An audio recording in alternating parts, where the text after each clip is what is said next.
balancing a redox reaction in acidic solution, which means when we get to the point where we're balancing for charge, we're going to use H plus ions to balance a charge. First step is to determine the oxidation number of everything that's changing its oxidation number. So that's going to be the sulfur and the nitrogen. All right, so we've determined all our oxidation numbers. You'll see the work is down here below.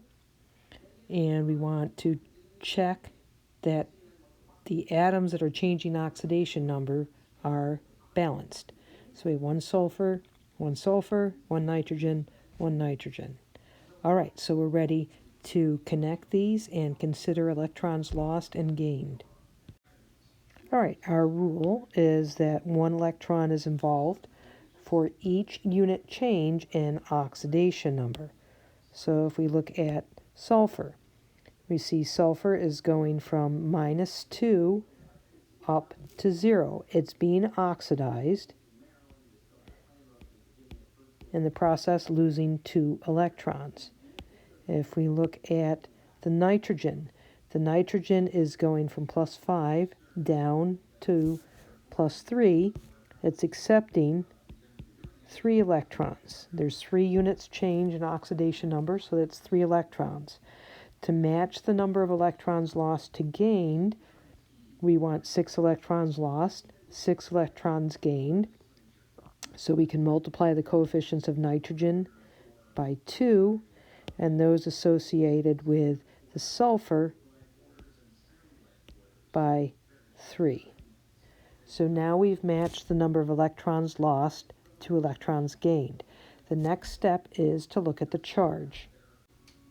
Now this problem actually is a little tricky here because what we have are zincs. We want to make sure now that we're balanced for zinc. So we're going to need 3 zinc 2+ ions. Now we're going to consider the charge. All right, we have 3 zinc sulfides. There's no charge. Don't confuse the oxidation number with the charge. This is neutral. So it's 3 times 0 plus 2 times -1 gives us a net charge of -2 on the reactant side. On the product side, we go through as 3 zinc 2+ ions, and these are compounds, so they don't have a net charge. We have a +6 on the product side. We want to balance for charge, and we see that we're in acidic solution, so in order to balance for charge, we need to add H pluses. To balance charge by adding something positive, we have to add it to the reactant side. In fact, we're going to have to add 8 H pluses. 2 to bring it from -2 to 0, and then 6 to go from 0 to +6. Okay, so we're going to have to add 8 H plus ions onto the reactant side.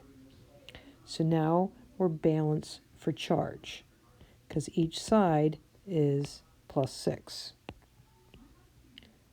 Next step is to balance the oxygens by adding water. Okay, looking at the oxygens on the reactant side, they all come from the nitrate.